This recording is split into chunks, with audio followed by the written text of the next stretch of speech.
그날 저녁, 서울의 하늘은 짙은 주황빛과 금빛으로 물들고 있었다. 거대한 빌딩 숲 너머로 해가 천천히 저물자 분주해지기 시작한 거리 위로 긴 그림자가 드리워졌다. 청량리 시장 근처의 작은 사거리, 낡은 플라스틱 병과 찌그러진 캔이 가득 담긴 커다란 자루를 짊어진 한 젊은 소녀가 힘겹게 발걸음을 옮기고 있었다. 꾀죄죄한 얼굴, 해지고 빛바랜 옷, 아무렇게나 헝클어진 머리카락. 언뜻 보기에 그녀는 그저 17, 18살쯤 되어 보이는 패지 줍는 소녀일 뿐이었다. 소녀의 이름은 한서연. 거의 매일 저녁이면 이 일대에서 그녀를 볼 수 있었다. 쓰레기통을 뒤져 폐품을 줍고 생계를 잇기 위해 남들이 버린 것들을 찾아 헤맸다. 주변 상인들은 이미 그녀의 존재에 익숙해져 있었다. 어떤 이는 안쓰러운 눈길을 보냈고 어떤 이는 무관심했다. 마치 그녀가 이 지저분한 거리 풍경의 일부인 것처럼. 하지만 그 초라한 겉모습 뒤에는 아무도 모르는 진실이 숨겨져 있었다. 한서연은 평범한 소녀가 아니었다. 그녀는 최근 경찰의 비밀작전에 투입된 젊은 신입 형사였다. 그녀에게 주어진 임무는 위험천만했다. 거리의 아이들을 배달원으로 이용하는 마약 조직에 접근하기 위해 폐지 줍는 소녀로 위장하는 것. 그날따라 운이 따라주지 않는 듯했다. 낡은 포장마차 근처에서 플라스틱 병을 줍기 위해 몸을 숙이고 있을 때 등 뒤에서 천둥 같은 고함이 터져나왔다. 야, 너 여기서 뭐해? 깜짝 놀란 서연이 고개를 들자 덩치 큰 경찰이 정복 차림으로 다가오고 있었다. 그의 얼굴은 굳어 있었고 눈빛에는 분노가 서려 있었다. 그는 이 일대에서 거만하기로 악명 높은 박철민 경사였다. 그의 거친 태도에 불만을 품는 주민들이 많았지만 감히 맞서는 사람은 드물었다. 서연은 천천히 고개를 들고 폐지 줍는 소녀의 역할을 유지하기 위해 일부러 초점 없는 눈으로 그를 바라보았다. 그냥 병 줍고 있었어요. 아저씨, 그녀가 힘없이 대답했다. 병. 무슨 병? 이 포장마차에서 뭐 훔치려는 거 아니고? 서연이 대답할 틈도 없이 박 경사의 군홧발이 그녀가 짊어지고 있던 자루를 향해 날아들었다. 퍽 하는 둔탁한 소리와 함께 자루가 길바닥에 나뒹굴었고 그 안에 내용물이 와르르 쏟아져 나왔다. 플라스틱 병, 녹슨 캔, 심지어 젖은 골판지 조각들까지. 포장마차에 앉아있던 사람들이 일제히 그쪽을 쳐다보았다. 몇몇은 놀란 표정이었고 대부분은 그저 수군거릴 뿐이었다. 그들은 박 경사의 성질을 잘 알고 있었기에 누구도 감히 나서지 못했다. 서연은 고개를 숙인 채 잠자코 있었다. 가슴속에서 모멸감과 분노가 들끓었지만 억눌러야만 했다. 지금 당장 저항하는 것보다 위장을 지키는 것이 훨씬 더 중요했다. 아저씨, 저 도둑 아니에요. 그냥 폐지 모으는 거예요. 서연은 일부러 목소리를 떨며 겁에 질린 척 말했다. 하지만 박 경사는 오히려 기세등등해졌다. 그는 서연의 낡은 옷깃을 거칠게 움켜쥐고 잡아당겼다. 너 같은 거리의 애새끼들 때문에 동네가 시끄러운 거야? 썩 꺼져. 이 동네 더럽히지 말고. 서연은 거의 인내심의 한계를 느꼈다. 마음속으로 중얼거렸다. 임무만 아니었으면 내가 누군지 똑똑히 보여줬을 텐데. 하지만 그녀는 그저 고개를 숙이고 사람들 눈에 약하게 보이는 것을 감수할 수밖에 없었다. 보다 못한 포장마차 주인이 마침내 입을 열었다. 그의 목소리는 나지막했지만 단호했다. 박 경사, 그냥 놔두셔. 저 애는 그냥 폐지 줍는 애요. 누구한테 피해주는 것도 아닌데. 박 경사가 날카로운 눈으로 그를 쏘아보았다. 아저씨는 빠지세요. 이런 애들이 나중엔 다 도둑놈 되는 겁니다. 순간 정적이 흘렀다. 모두가 숨을 죽였다. 박 경사는 성미가 불같기로 유명했고 그의 말에 토를 다는 사람은 누구든 길게 곤욕을 치를 수 있었다. 서연은 속이 부글부글 끓었지만 여전히 고개를 숙이고 있었다. 그때 멀지 않은 곳에 낡은 배달 오토바이 한 대가 멈춰섰다. 젊은 남자 둘이 내렸는데 그중 한 명은 커다란 검은 비닐봉지를 들고 있었다. 서연은 그들을 알아보았다. 민식과 태호. 그녀가 감시하던 마약 조직의 하수인들이었다. 그녀는 저 봉지가 단순한 쓰레기 봉지가 아니라는 것을 직감했다. 금지된 물건이 담겨 있을 가능성이 높았다. 하지만 박 경사의 존재가 상황을 복잡하게 만들었다. 그 거만한 경찰은 의심스러운 청년들의 움직임에 주목하기는커녕 힘없는 소녀를 겁주는 데에만 정신이 팔려 있었다. 서연은 속으로 욕설을 삼켰다. 저 인간만 아니었으면 지금 당장 저들을 따라붙을 수 있었을 텐데 박 경사는 마침내 그녀의 옷깃을 거칠게 놓아주었다. 썩 꺼져. 다시는 여기서 얼쩡거리지 마. 서연은 겁먹은 척 재빨리 고개를 끄덕이고는 흩어진 폐품들을 서둘러 주워 담았다. 하지만 그녀의 눈은 여전히 민식과 태호를 향해 있었다. 자루를 챙기는 척하면서 머릿속으로는 다음 계획을 짜고 있었다. 몇 분 후, 두 청년은 의심스러운 봉지를 들고 시장 옆 작은 골목 안으로 사라졌다. 서연은 지금이 절호의 기회임을 알았다. 그녀는 느린 걸음으로 멀찍이서 그들을 뒤따르기 시작했다. 하지만 그녀가 미처 깨닫지 못한 것이 하나 있었다. 박 경사가 여전히 의심스러운 얼굴로 그녀를 지켜보고 있었다는 사실이다. 그 거만한 경찰은 나지막이 중얼거렸다. 저 폐지 줍는 계집애 움직임이 이상한데. 진짜 도둑놈인가? 그는 자신도 모르게 서연의 뒤를 밟기 시작했다. 그저 거리의 불황아를 쫓는 일이라고 생각했을 뿐 자신이 훨씬 더 거대한 게임의 한복판으로 걸어 들어가고 있다는 사실은 전혀 알지 못했다. 밤은 깊어지고 가로등 불빛은 희미하게 깜빡였다.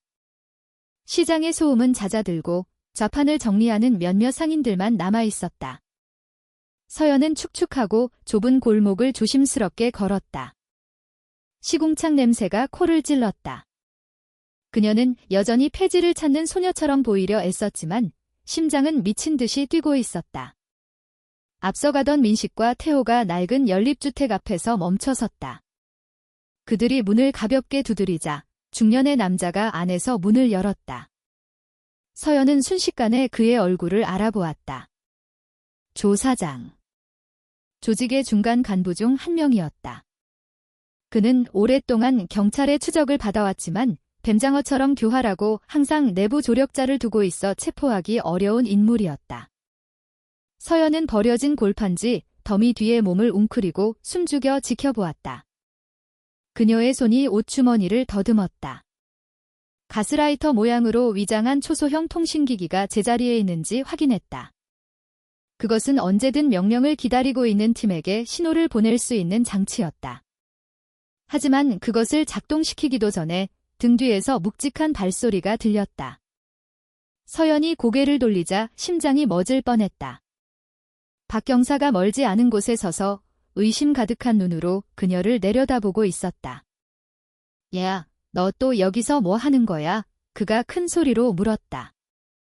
그 목소리에 민식과 태호, 그리고 조 사장까지 일제히 고개를 돌렸다. 그들의 얼굴은 순식간에 경계심으로 팽팽하게 굳어졌다. 서연은 패닉에 빠졌다.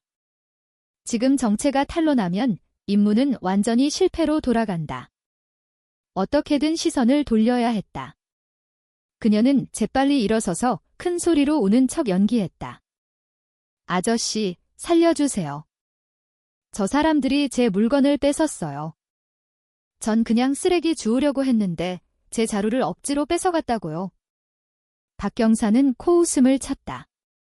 뭐?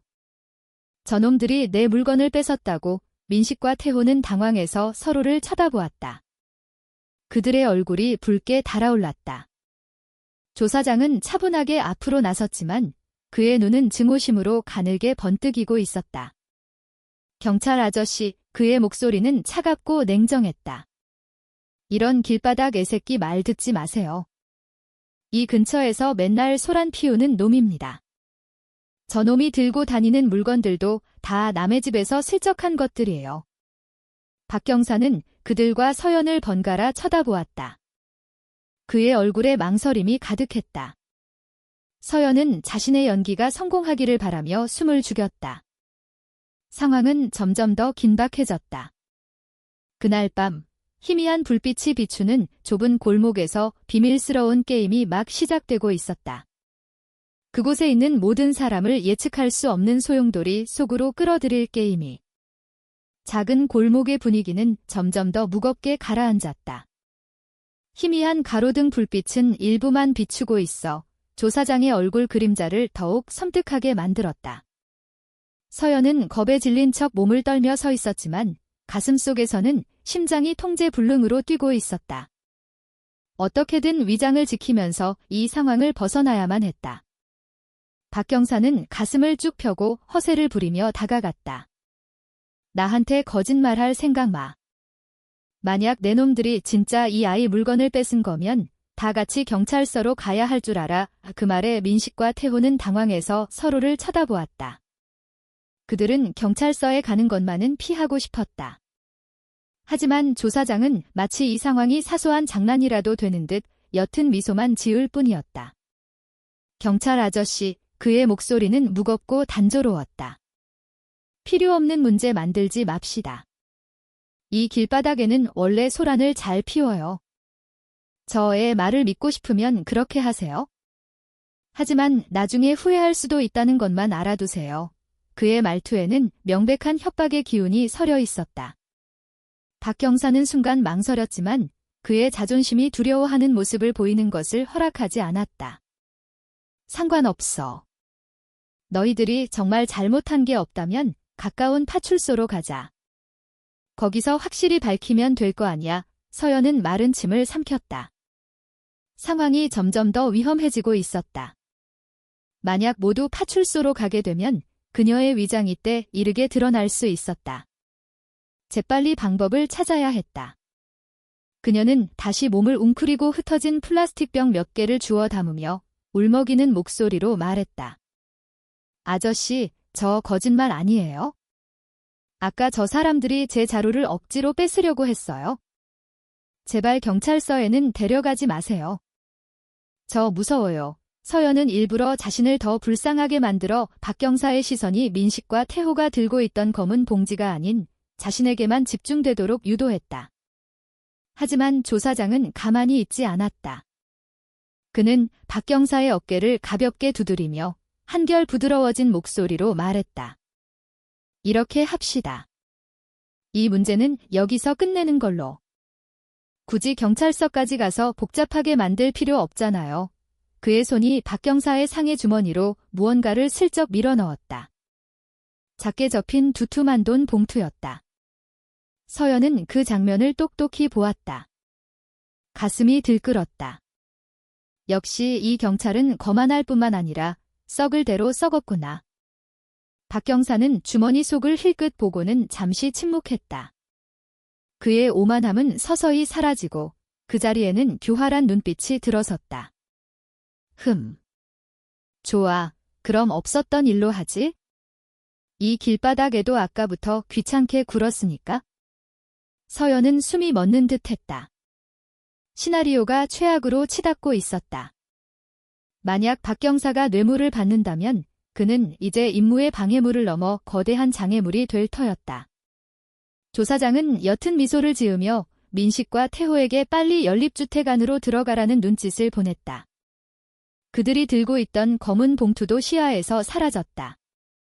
박경사는 서연을 향해 몸을 돌려 경멸적인 눈빛으로 쏘아보았다. 이야, 폐지 줍는 놈. 썩 꺼져. 다시는 소란 피우지 마. 한 번만 더 내 눈에 띄면 청소년 쉼터로 보내버릴 줄 알아. 서연은 겁먹은 척 재빨리 고개를 끄덕이고는 자루를 끌고 자리를 떠났다. 하지만 골목 모퉁이를 돌자마자 그녀는 걸음을 멈췄다. 숨이 가빴다. 그녀의 눈은 연립주택을 향해 날카롭게 번뜩였다. 저 물건을 그냥 놓칠 순 없어. 내용물이 뭔지 반드시 알아내야 해. 하지만 문제는 저 빌어먹을 경찰이 언제 다시 나타날지 모른다는 거야. 고요한 밤, 박 경사가 떠난 것을 확인한 후 서연은 다시 원래 있던 자리로 돌아왔다. 그녀는 골판지 더미 뒤에 웅크리고 끈기 있게 기다렸다. 틈새로 연립주택 안의 동태를 살폈다. 안에서는 희미한 불빛이 새어나왔고 사람들이 조용히 대화하는 소리가 어렴풋이 들려왔다. 몇 분 후 집 문이 열렸다. 태호가 더 작은 검은 봉지를 들고 나왔다. 그는 주위를 두리번거리더니 골목 끝에 주차된 오토바이를 향해 빠르게 걸어갔다. 바로 지금이야의 서연은 소리가 나지 않게 조심스럽게 멀리서 그를 따라 움직였다. 하지만 그때 갑자기 오토바이 엔진 소리가 요란하게 울렸다. 반대편에서 박 경사가 오토바이를 타고 다시 나타난 것이다. 그는 완전히 떠난 것이 아니었다. 그는 태호를 뒤쫓고 있는 서연을 발견하고는 즉시 오토바이를 멈췄다. 얘야, 내가 아까 뭐라고 했지? 아직도 여기 있었어. 그가 고함을 질렀다. 서연은 패닉에 빠졌다. 만약 멈추면 태호를 놓친다. 만약 저항하면 위장이 깨진다. 결국 그녀는 중간 지점을 택했다. 다시 겁먹은 척하며 마치 경찰에게서 멀어지려는 것처럼 다른 방향으로 달리기 시작했다. 이게 진짜 말 안 듣네. 박 경사가 소리치며 오토바이로 그녀를 쫓았다. 한편 태호는 무슨 일이 벌어지는지 전혀 눈치채지 못했다. 그는 봉지를 들고 이미 멀리 사라져 버렸다. 서연은 이를 악물었다. 젠장. 저 인간 때문에 흔적을 놓쳤어. 그녀는 허름한 집들 사이의 좁은 통로로 계속해서 달렸다. 박 경사는 안까지 쫓아왔지만 결국 오토바이가 더 이상 들어갈 수 없게 되자 멈춰섰다. 그는 그저 소리칠 수밖에 없었다. 다음에 내 눈에 띄기만 해봐. 가만 안 둬. 서연은 간신히 탈출했지만 실망감이 가슴을 가득 채웠다. 그날 밤의 임무는 실패였다. 그 후 며칠 동안 서연은 청량리 시장 일대에서 폐지 줍는 소녀의 역할을 계속했다. 하지만 마음은 복잡했다. 조직이 큰 움직임을 계획하고 있다는 것은 알았지만 박 경사의 방해 때문에 흔적을 놓쳐버렸다. 설상가상으로 박 경사가 조사장 일당에게서 정기적으로 돈을 받고 있다는 의심이 점점 더 짙어졌다. 만약 그게 사실이라면 그는 단순한 방해꾼이 아니라 이 거대한 문제의 일부였다.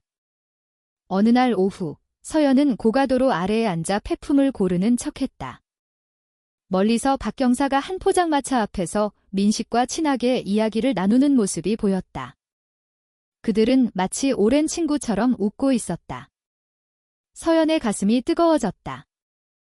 역시 저 경찰은 저들의 뒤를 봐주고 있었어. 서연은 이 사실을 상관에게 보고해야 한다고 생각했다. 하지만 직접적으로 움직일 수는 없었다. 섣불리 행동했다가는 위장이 깨질 수 있었다. 그날 밤 그녀는 시장 뒤편의 한적한 곳을 찾았다. 항상 숨겨두었던 작은 통신기를 꺼냈다. 낮은 목소리로 팀에게 짧은 메시지를 보냈다. 주요 타겟 조사장. 경찰 내부 협력자 박 경사, 연로 정황 포착. 추가 조사 필요. 현장 관찰 유지하겠음. 메시지는 전송되었고 그녀는 즉시 장치의 전원을 껐다. 그로부터 며칠 후 서연은 충격적인 장면을 목격했다. 철길 근처의 낡은 창고에서 조사장이 누군가와 만나는 것을 발견했다. 그 사람은 다름 아닌 박 경사였다. 그들은 심각한 표정으로 대화를 나누고 있었다. 그들의 몸짓으로 보아 중요한 거래에 대해 이야기하고 있음을 짐작할 수 있었다. 이따금 박 경사는 조사장으로부터 두툼한 봉투를 받았다. 서연은 즉시 몸을 웅크리고 모든 세부 사항을 기억 속에 새겼다. 이게 증거야. 저 경찰은 완전히 썩었어. 하지만 그 순간 그녀가 밟고 있던 낡은 나무 판자가 삐걱 소리를 내며 부서졌다. 소리가 꽤 크게 울렸다. 조사장이 즉시 고개를 돌렸다. 누구야? 서연은 패닉에 빠졌다. 그녀는 즉시 몸을 일으켜 달리기 시작했다. 등 뒤에서 박경사의 고함이 들려왔다. 쫓아. 절대 놓치지 마. 조사장의 부하 몇 명이 즉시 무섭게 그녀를 뒤쫓았다. 서연은 좁은 골목을 뚫고 달렸다. 땀이 비 오듯 흘렀다. 만약 잡히면 모든 것이 끝장이라는 것을 알았다. 도망치는 와중에 그녀의 눈이 잠시 박경사를 향했다. 그 경찰은 그녀를 날카롭게 쳐다보고 있었다. 마치 자신이 하찮게 여겼던 패지 줍는 소녀가 보통 인물이 아니라는 것을 이제야 깨달은 듯한 표정이었다. 그날 밤 서연은 간신히 탈출했지만 상황은 더욱 위급해졌다. 이제 그녀를 의심하는 것은 조직뿐만이 아니었다. 어둠의 세계에 깊이 발을 담근 거만한 경찰까지 그녀의 뒤를 쫓고 있었다. 그리고 서연은 마음 깊은 곳에서 직감했다. 곧 그녀의 위장이 진짜 시험대에 오르게 될 것이라고. 청량리 일대의 밤은 으스스했다. 방금 그친 비가 좁은 길 위에 웅덩이를 남겼다. 흙냄새와 쓰레기 냄새가 섞여 코를 찔렀다. 어두운 골목 사이로 서연은 숨을 헐떡이며 달렸다. 옷은 흠뻑 젖었고 얼굴은 튄 흙탕물로 더러워졌다. 등 뒤에서는 여전히 사람들의 고함 소리가 들려왔다. 조사장의 부하들은 끈질기게 쫓아왔다. 질척한 길 위로 슬리퍼 끄는 소리가 요란하게 울렸고 분노에 찬 고함이 뒤따랐다. 저기 있다. 놓치지 마. 서연은 힐끗 뒤를 돌아보았다. 건장한 체격의 두 남자가 점점 더 가까워지고 있었다.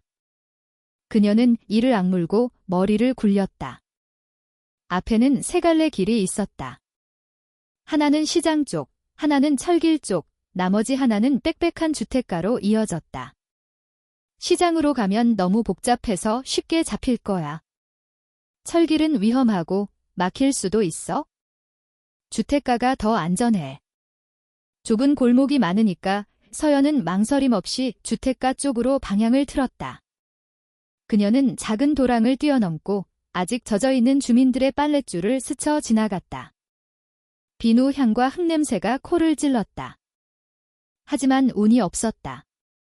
부하 중 한 명이 영리하게 길을 잃고 다른 쪽에서 나타나 서연의 앞을 가로막았다. 잡았다. 이 빌어먹을 계집애, 그가 소리쳤다. 서연은 잠시 멈춰섰다. 심장이 미친 듯이 뛰었다.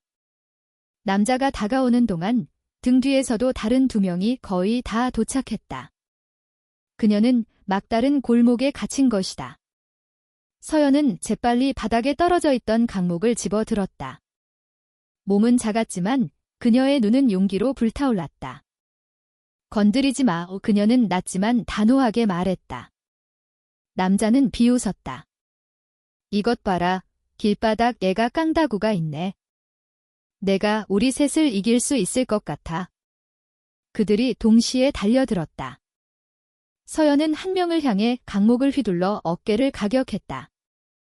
남자는 비틀거렸지만 다른 두 명이 즉시 그녀를 덮쳤다.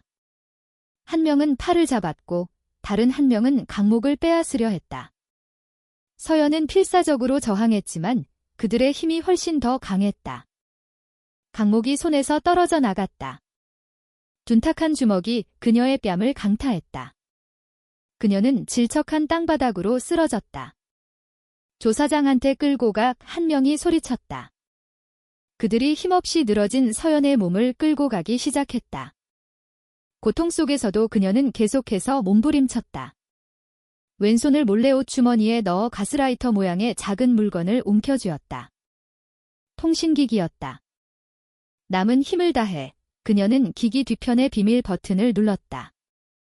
작은 램프가 한 번 깜빡이고는 꺼졌다. 본부로 긴급 신호가 전송되었다는 의미였다. 제발 모든 것이 늦기 전에 빨리 와주길.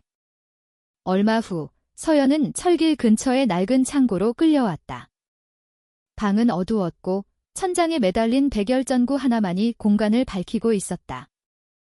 먼지 냄새와 담배 연기가 공기를 가득 메웠다. 조사장은 나무 의자에 앉아 그녀를 날카롭게 쳐다보고 있었다. 그 옆에는 박 경사가 침울한 얼굴로 서 있었지만 그의 눈빛은 차가웠다. 너, 정체가 뭐야? 조 사장이 천천히 물었다. 그의 목소리에는 위협이 가득했다. 서연은 고개를 숙인 채 침묵했다. 머리카락이 얼굴을 가렸다. 좋게 물을 때 대답해. 왜 나랑 내 부하들을 미행한 거지? 그냥 폐지 줍는 애라고는 하지 마. 어느 폐지 줍는 애가 밤중에 사람을 미행할 담력이 있겠어? 서연은 여전히 입을 다물었다. 심장은 요동쳤지만 얼굴은 최대한 순진하게 유지했다. 박 경사가 앞으로 나서며 그녀를 날카롭게 노려보았다. 처음부터 의심스러웠어. 내 움직임은 이상했어. 솔직히 말해. 너 어디 소속이야? 서연은 숨을 참았다. 단 한 번의 말실수로 모든 것이 무너질 수 있다는 것을 알았다. 조 사장이 일어서서 다가왔다. 그의 손이 서연의 얼굴을 거세게 후려쳤다. 짝 하는 소리가 창고 안에 울려 퍼졌다. 불어, 이게 같은 년아. 너 경찰 끈앞풀이지, 맞지? 서연의 입술 끝에서 피가 흘러내렸다. 그녀는 천천히 고개를 들어 조 사장의 눈을 똑바로 쳐다보았다. 몸은 떨렸지만 눈빛에는 용기가 타오르고 있었다. 전 그냥 폐지 줍는 사람이에요.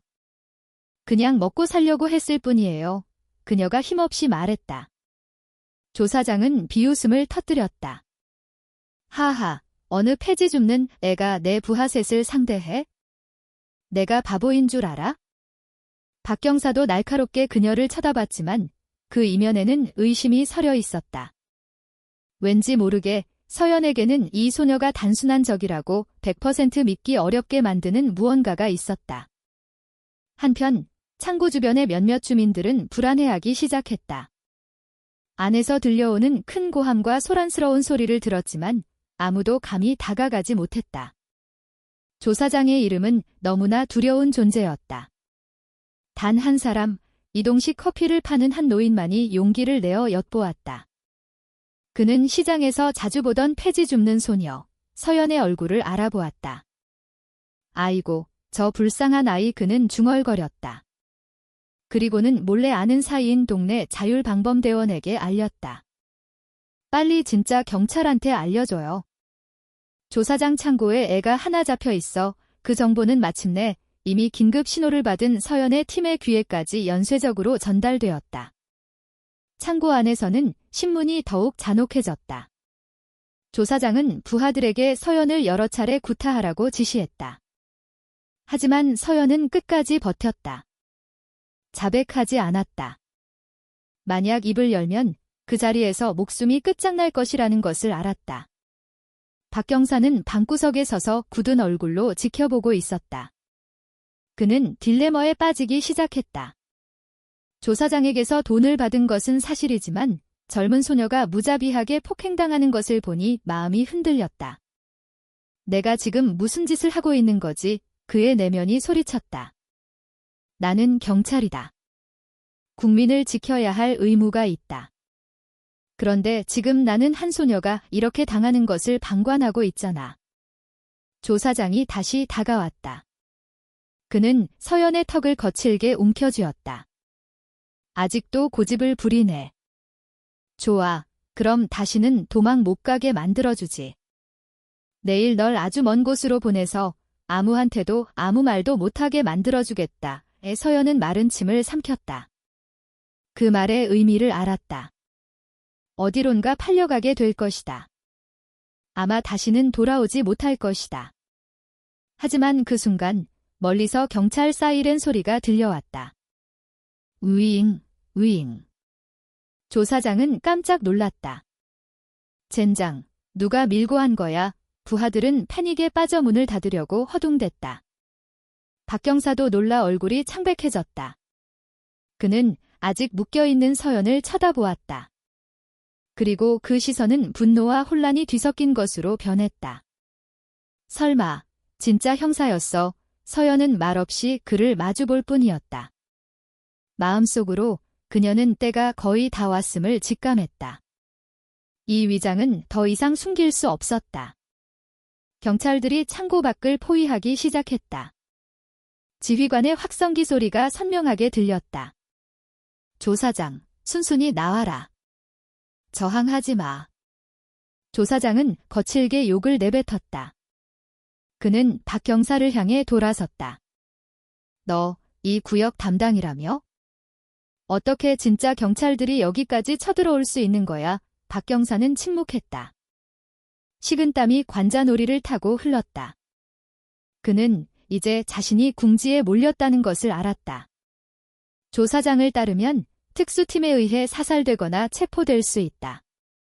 항복하면 그의 명성은 땅에 떨어지고 모든 비리가 드러날 것이다. 서연은 그를 뚫어지게 쳐다보았다.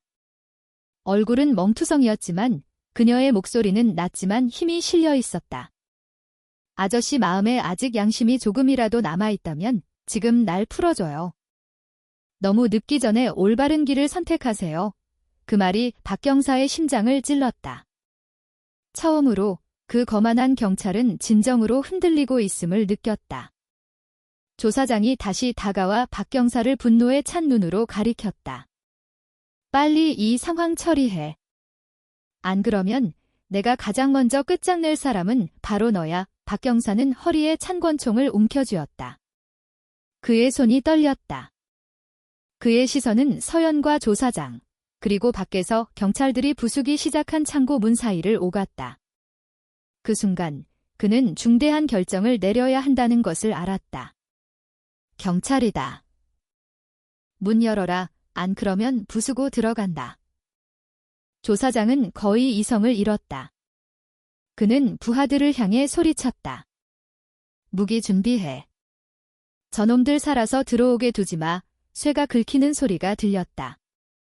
몇몇 부하들은 칼을 들었고 일부는 사제 총을 겨눴다.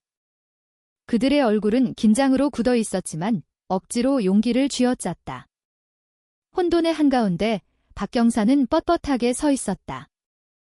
허리에 찬 권총이 그의 손안에서 떨렸다. 서연은 여전히 의자에 묶여 있었다. 몸은 멍투성이었지만 그녀의 눈은 여전히 날카롭게 그를 향해 있었다. 박 경사님의 서연의 목소리는 거의 들리지 않을 정도로 작았다. 잘못을 더 키우지 마세요. 지금이 당신이 진짜 누구인지 증명할 때예요. 그 말이 박 경사의 심장을 꿰뚫었다. 그의 과거의 그림자가 스쳐 지나갔다. 경찰이 되던 첫날의 선서, 국민을 지키겠다는 약속, 그리고 제복 입은 아들을 자랑스러워하던 아버지의 얼굴. 그 모든 것이 뇌물, 오만함, 그리고 권력에 대한 탐욕으로 흐려져 있었다. 그의 손이 더욱 심하게 떨렸다. 조사장이 분노에 차 돌아보았다. 뭘 멍하니 서 있어? 빨리 정해. 나랑 같이 갈 건지, 저놈들 편에 설 건지, 박 경사는 이를 악물었다. 그의 시선이 서연에게서 조사장에게로 옮겨갔다. 그 순간 창고 문이 거의 부서지기 직전이었다. 쇠와 나무가 부딪히는 굉음이 울렸다. 탕. 총성이 공기를 갈랐다. 모든 사람들이 순간 정지했다. 총알은 밖에 있는 경찰을 향한 것도 서연을 향한 것도 아니었다. 그것은 창고 천장을 향해 있었다. 박 경사가 허공에 총을 쏜 것이다. 조사장이 눈을 부릅떴다. 너 미쳤어. 박 경사가 마침내 큰 소리로 외쳤다. 그의 목소리는 떨렸지만 단호했다. 그만해, 조사장. 난 너무 멀리 왔어. 난 경찰이야. 그리고 지금 난 내 길을 선택하겠어. 그는 한순간의 움직임으로 조사장을 향해 권총을 겨눴다. 당장 저 애 풀어줘. 창고 문이 마침내 부서져 나갔다. 완전 무장한 수십 명의 경찰들이 안으로 쏟아져 들어오며 사방에 총을 겨눴다. 손 들어. 움직이면 쏜다. 명령이 울려 퍼졌다. 짧은 총격전이 벌어졌다. 조사장의 부하들이 사제총으로 저항하려 했지만 상대가 되지 않았다. 연이은 총성의 창고가 흔들렸다. 멀리서 지켜보던 주민들은 불안한 얼굴로 웅성거렸다. 조사장은 뒷문으로 도망치려 했다. 하지만 박 경사가 그를 막아섰다. 그들은 격렬하게 몸싸움을 벌였다. 주먹이 오갔다. 조사장의 거대한 몸이 박 경사를 덮쳐 넘어뜨렸다. 하지만 조사장이 도망치기 직전 아직 손이 묶여있던 서연이 의자를 걷어차 그의 다리를 가격했다. 조사장이 비틀거리는 순간 박 경사는 그 틈을 이용해 그의 팔을 뒤로 꺾었다. 그만해, 조사장. 다 끝났어, 박 경사가 소리쳤다. 다른 경찰들이 즉시 조사장을 제압했다. 그의 손에 수갑이 채워졌고 얼굴은 분노로 일그러졌다. 이 배신자 새끼, 그는 박 경사를 향해 욕설을 퍼부었다. 상황이 정리되자 한경위가 다가왔다. 한서연 순경, 괜찮나? 주민들과 심지어 일부 경찰들까지 그 이름을 듣고 깜짝 놀랐다. 그들은 그 초라한 폐지 줍는 소녀가 특별한 호칭으로 불리는 것을 보고서야 상황을 깨달았다. 서연은 천천히 고개를 끄덕였다. 괜찮습니다, 팀장님. 제 시간에 와주셔서 감사합니다. 경위가 그녀의 결박을 풀어주었다. 창고의 불빛 아래 서연의 얼굴이 뚜렷하게 드러났다. 젊고 강인하며 더 이상 폐지 줍는 소녀처럼 보이지 않았다. 밖에서 지켜보던 주민들이 수근거렸다. 세상에, 저 애가 진짜 형사였어. 어쩐지 담력이 대단하더라니. 박 경사는 숨을 헐떡이며 멍하니 서 있었다. 그의 눈은 공허했다. 그는 자신의 모든 죄가 드러났음을 알았다. 경찰 지휘관이 그를 날카롭게 쳐다보았다. 박철민 경사, 서로 동행해줘야겠어. 자네의 모든 연루 혐의에 대해 조사할 테니. 박 경사는 저항하지 않았다.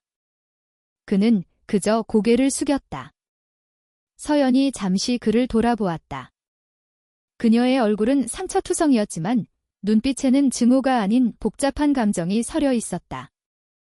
약간의 연민과 약간의 안도감. 경사님, 마지막 순간에 선택의 기회가 있었고 경사님은 옳은 선택을 하셨어요. 그녀가 조용히 말했다. 박 경사는 대답 없이 그저 잠시 눈을 감았다. 며칠 후 검거 작전에 대한 소식이 널리 퍼졌다. 언론은 오랫동안 골칫거리였던 중간급 마약 조직의 두목 조사장이 체포되었다고 보도했다. 청량리 시장 주민들은 안도의 한숨을 내쉬었다. 하지만 그에 못지않게 떠들썩했던 것은 폐지 줍는 소녀가 사실은 젊은 신입 형사였다는 이야기였다. 많은 이들이 믿지 못했지만 결국 그녀의 용기에 경의를 표했다. 서연은 본부로 복고하여 지휘관으로부터 작은 표창을 받았다. 어려운 임무를 훌륭하게 완수했다. 하지만 기억해라, 내 길은 아직 멀었다. 정보원은 언제 어디서든 누구든 될 준비가 되어 있어야 한다. 그녀는 그저 옅은 미소를 지었다. 마음 깊은 곳에서 그녀는 싸움이 아직 끝나지 않았음을 알았다. 범죄의 세계는 결코 사라지지 않을 것이다. 하지만 그날 밤, 그녀는 마약의 도구로부터 많은 생명을 구하는 데 성공했다. 한편 박 경사는 조사를 받기 위해 구금되었다. 많은 증거들이 그가 조사장으로부터 뇌물을 받았음을 입증했다. 하지만 그가 마지막 순간에 검거 작전을 도왔다는 사실이 법적 고려 사항으로 약간 참작되었다. 내부 징계위원회에서 경찰윤리위원회는 박 경사의 행위가 중대한 위반이라고 선언했다. 그러나 그의 마지막 행동이 작전에 큰 기회를 제공했음을 인정했다. 그는 불명예스럽게 경찰에서 해임되었지만 협조한 덕분에 실형은 면했다. 그 결정은 사람들 사이에서 화제가 되었다. 어떤 이들은 그가 여전히 운이 좋다고 생각했고 어떤 이들은 그 처벌이 공정하다고 느꼈다. 박 경사 자신은 운명을 받아들였다. 그는 고향으로 돌아가 농부로서 소박한 삶을 살았다. 논을 바라볼 때마다 그는 항상 서연의 말을 떠올렸다. 마지막 순간에는 항상 선택의 기회가 있다. 어느 맑은 아침, 서연은 시장을 지나가고 있었다. 많은 사람들이 그녀를 경외의 눈으로 쳐다보았다. 그녀는 여전히 소박한 차림이었지만 사람들의 시선은 달랐다.